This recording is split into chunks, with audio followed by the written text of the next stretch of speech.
வணக்கம் நண்பர்களே. வில்லேஜ் அம்மன் யூடியூப் வாயிலாக உங்களை எல்லாம் சந்திப்பது பெருமகிழ்ச்சி அடைகிறேன் நண்பர்களே. நம்மளுடைய புரோகிராம் மூலமாக ஒவ்வொரு நாளும் ஒவ்வொரு நிகழ்ச்சிகளை தொகுத்து வழங்கியிருக்கிறோம். நம்மளுக்கு கொடுத்த ஞானத்தின் விளைவாக, ஜோதிடத்தின் ஞானத்தின் விளைவாக சித்தர்கள் அருளிய வானவியல் சாஸ்திரங்களையும் ஜோதிட ஞானங்களையும் அனைவரும் எளிதாக புரிந்து கொள்ள வேண்டும். இந்த உலகத்தில் ஜோதிடம் என்பது உண்மை, அதனுடைய உண்மை கருத்துக்களையும் அந்த ஞானங்களையும் அனைவரும் புரிந்து கொள்ளும் வகையில் எளிதாக உங்களுக்கு சொல்லி இருக்கிறேன் நண்பர்களே. ஒவ்வொருடைய ஜாதகத்திலும் நம்மளுடைய விதி பலன் கர்மா என்று பலனின்படியே ஒவ்வொருவருடைய வாழ்க்கையின் பிறப்பு முதல் இறப்பு வரை நிர்ணயிக்கப்படுகிறது.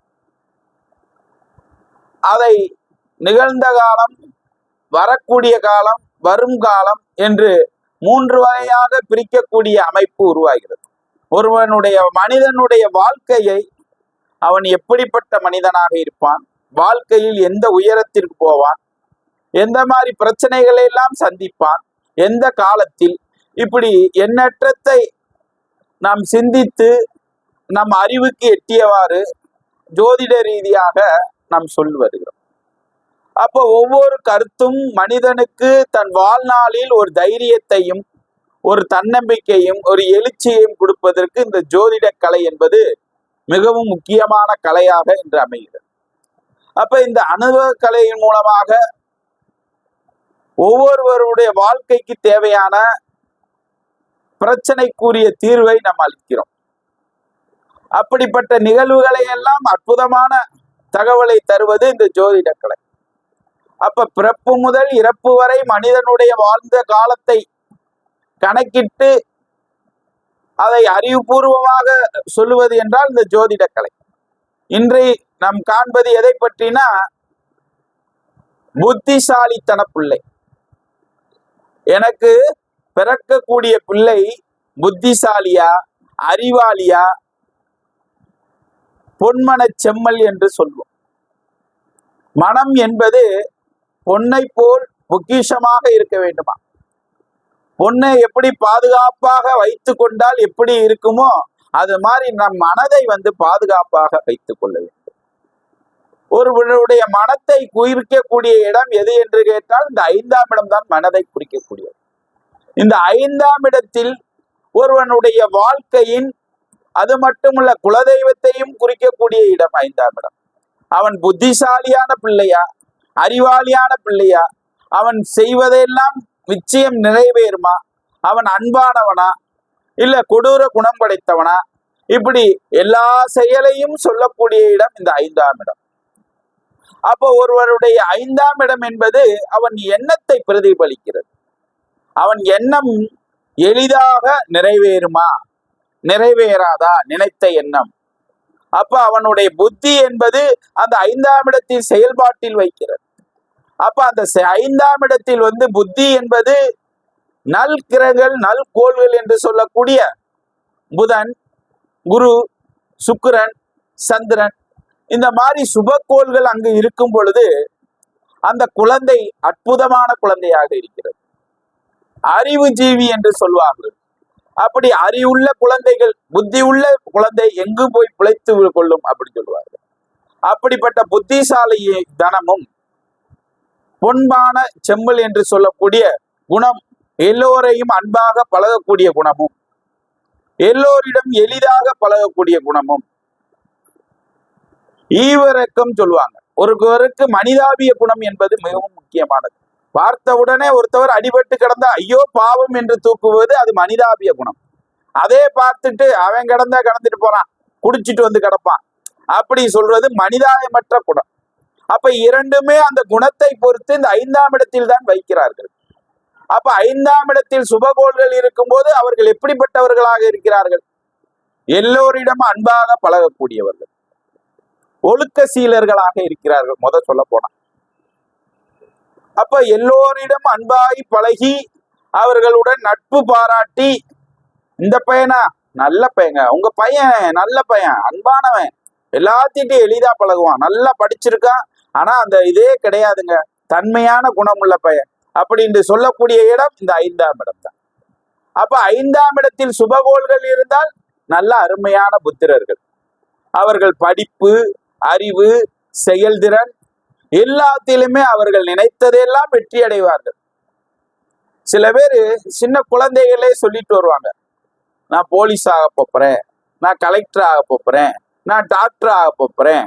இப்படி எண்ணற்ற தொழில்களை தன் மனதில் எண்ணியவாறு அவர்கள் ஆகிவிடுவார்கள். அப்ப எண்ணம் போல் வாழ்க்கை என்று சொல்லக்கூடிய இடம் எது என்று கேட்டால் இந்த 5ஆம் இடத்தில். அப்ப 5ஆம் இடத்தில் ஒருவனுடைய எண்ணத்தை பிரதிபலிக்கக்கூடிய இடம் இந்த 5. அப்ப என்ன எண்ணுகிறாயோ அதன்படியே நீ ஆவதற்கு இந்த 5ஆம் இடம் சொல்லுகிறது. அப்ப 5ஆம் இடத்தில் சுபகோள்கள் என்று சொல்லக்கூடிய புதன், சுக்கிரன், சந்திரன் இந்த மாதிரி சுபகோள்கள் இருந்து விட்டால் நீங்கள் கவலைப்பட வேண்டியதே இல்லை. சூரியன் அவர்கள் எப்படியும் அறிவுள்ள பிள்ளைகளாகவும் அடுத்தவர்களில் குணமறிந்து செயல்படக்கூடியவர்களாகவும் எந்த இடத்தில் போனாலும் கெட்ட பெயர் இல்லாதாரு நல்ல பெயர் வாங்கி வந்து, இந்த பையனா இவருடைய மகனா அற்புதமான குழந்தை. ஒரு தாய் தகப்பனை பார்த்தவுடன் உங்களுக்கு எத்தனை குழந்தை என்று சொல்லக்கூடிய இடமே இந்த 5ஆம் இடம் தான். அந்த வாரிசை குறிக்கக்கூடிய இடமும் இந்த 5ஆம் இடம் தான். ஒருவனுக்கு அந்த வாரிசு என்பது நல்வழியில் அந்த குழந்தைகளை பெற்று தாய் தகப்பன் நல்வழியில் வளர்க்கும் ஒழுக்க நெறிமுறைகளை கடைபிடிப்பதெல்லாம் இந்த 5ஆம் இடத்தை தான் சொல்லுகிறோம். அப்படி ஒரு தாய் தகப்பன் ஒழுக்கத்துடன் அந்த குழந்தையை வளர்ப்பதற்கு இந்த 5ஆம் இடம் முக்கியமாக அவர்களுக்கு அமைகிறது. அப்ப 5ஆம் இடத்தில் அந்த கர்ம வினையின்படி நற்கோள்கள் அமைந்தால் அவர்கள் நல்லவர்களாகவும் இந்த சமுதாயத்தில் அவர்கள் மேம்பட்டவர்களாகவும் உயர் புகழ் அந்தஸ்து இந்த மாதிரி செல்வாக்கு மிகுந்தவர்களாக இருக்கிறார்கள். அதே மாதிரி 5ஆம் இடத்தில் பாவகோள்கள் என்று சொல்லக்கூடிய ராகு, கேது, சனி, செவ்வாய் இந்த தீய கோள்கள் அங்கு இருக்கும் பொழுது அவர்கள் எண்ணமெல்லாம் கொடூர செயல்களில் இருக்கும். சில பெண்கள் எல்லாம் பார்த்தனே சொல்லுவாங்க, பாரு எவ்வளவு நகை போட்டுட்டு வராண்டு, அவ புருஷன் எங்க போய் கொள்ளையடிச்சிட்டு வந்தானோ, யார்கிட்ட திருடிட்டு வந்தானோ, யார் சொத்தை அபகரிச்சானோ, இப்படி எல்லாம் சொல்லுவது ஒரு பெண்ணுடைய குணமாக இருக்கும். அதே மாதிரி ஒரு பையன் பார்த்தனே சொல்லுவான், R1 பைக்லன்னு இவன் திருட்டுனாயி, எங்கேயா திருடி உங்க அப்பா எங்கிட்டாச்சும் திருட்டு வந்திருப்பான், அதனாலதான் அவங்க அப்பன் பைக் வாங்கி கொடுத்துட்டான். அப்படி கொடூர எண்ணம் படைத்தவர்கள் எல்லாம் இந்த ராகு, கேது, சனி, செவ்வாய் இருக்கும்போது இந்த எண்ணம் இருக்கும். அடுத்தவர்களை கண்டாலே அடிக்கணும். ஒருவர் நல்ல புது ஆடைகள், புத்தாடைகள் இந்த மாதிரி உடைகளை உடுத்தி வரும்போது அவர்கள என்ன செய்வார்கள்னா அதை பார்க்கும் பொழுது இவர்களுக்கு பிடிக்காது. ஒருவர் பைக் வாங்கிட்டு வந்தா பிடிக்காது, ஒருவர் வீடு கட்டினால் பிடிக்காது. இந்த மாதிரி எண்ணம் கொடூர எண்ணங்களை கொண்டவர்களாகும். ஒருத்தவரை பார்த்தனே இவன் கிடக்கான், நாசமா போனவன், இவன் நல்லா இருக்க கூடாது, அப்படி எண்ணம் படைத்தவர்கள் எல்லாம் இந்த ராகு, கேது, சனி இந்த பாவக்கோள்கள் அங்க இருக்கிறது. அந்த பாவக்கோள்கள் இருக்கும்போது அவர்கள் எண்ணம் என்பதெல்லாம் தீயவையை நோக்கியே போகிறது. அப்ப நல்லதையே அவர்கள் எண்ணுவது இல்லை. அப்ப எல்லா சிந்தனைகளும் ஒன்று சேர அவர்களுக்கு என்ன ஆகிறது, தன் மனதாரையே அவர்களை தீயவர்களாகவும் கயவர்களாகவும் தானே மாற்றிக்கொள்கிறார்கள். அதனால் அவர்கள் எண்ணம் என்பது அலைபாய்ந்து கொண்டுகிட்டே இருக்கிறது, நிம்மதியற்ற அலைகளை உருவாக்கிறது. யாரெல்லாம் அதிகப்படியான சொல்லுவாங்க, பார்த்தனே என் வாழ்க்கையே என்ன வாழ்க்கை, நான் என்ன வாழ்ந்தேன் அப்படின்னு யாரெல்லாம் சொல்லுகிறார்களோ அந்த இடத்தில் ராகு, கேது, சனி பாவக்கோள்கள் இருக்கிறது என்று அர்த்தம்.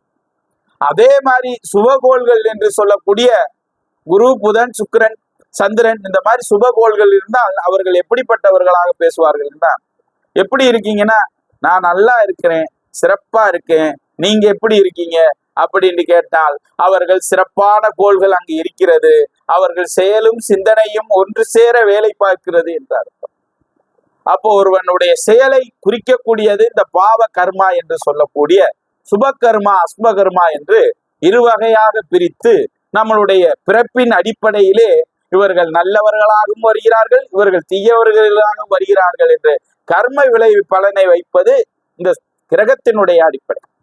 அப்ப கிரகம்தான் ஒருவனுடைய கர்ம. அதுதான் சொல்லுவாங்க, இருக்கும் பொழுது புண்ணியத்தை செய்யணும், பாவத்தை செய்யக்கூடாது. அப்ப முடிந்த அளவுக்கு புண்ணியத்தை செய்து நல்லவர்களிடம் நற்பண்புகளையும் ஆசீர்வாதங்களையும் முழுமையாக செயல்படுத்த வேண்டும் அன்பர்களே. ஒவ்வொரு செயலும் நம்மளுடைய வாழ்க்கைக்கு முக்கியமானது உண்டு. நாம் வாழும் காலத்தில் முடிந்த அளவுக்கு உதவி கிட்ட வேண்டும். எல்லோரிடமும் அன்பாகவும் அரவணைப்புடனும் பழக வேண்டும். ஒருவருடைய எண்ணங்களை எல்லாம் நல்ல எண்ணங்களாக நீங்க வித்துடுங்க. நான் நல்லா இருக்கிறேன், என் உடல் ஆரோக்கியமா இருக்கு, நான் நல்லா வந்துருவேன், வாழ்க்கையில முன்னேற்றம் அடைஞ்சிருவேன், எந்த கெட்ட எண்ணமும் வராது அப்படின்னு நல்ல எண்ணமே உங்களுக்கு தோணுச்சுன்னா உங்கள் வாழ்க்கையில் நீ நல்லவர்களாக அறிவு. தீய எண்ணம் மட்டும் உங்கள் வாழ்க்கையில் வரவே கூடாது. அடுத்தவனை கெடுத்தனும் அவன் வாழ்க்கையை சீரழிக்கணும் அப்படின்னு எண்ணம் உங்களை ஆணா இருந்தால் பெண்ணா இருந்தாலும் வந்தா எண்ணிய எண்ணம் போலே உன்னுடைய வாழ்க்கை என்று சொல்கிறார்கள். நீ என்ன எண்ணுகிறாயோ அதுவே உனக்கு கொடுக்கும் இந்த வாழ்க்கை. அப்ப இந்த பிரபஞ்ச சக்தியின் மூலமாக எப்பொழுதுமே ஒரு மனிதன் நல்ல எண்ணங்களை குறிக்கக்கூடிய இடம் இந்த 5ஆம் இடம். உங்கள் வாழ்க்கை என்னையெல்லாம் நிறைவேறுவதற்கு வாழ்த்து கூறி விடைபெறுகிறேன் நண்பர்களே. இந்த வீடியோ பிடிச்சிருந்தா சப்ஸ்கிரைப் பண்ணுங்க, ஷேர் பண்ணுங்க, லைக் பண்ணுங்க, கமெண்ட் பண்ணுங்க. நன்றி, வணக்கம்.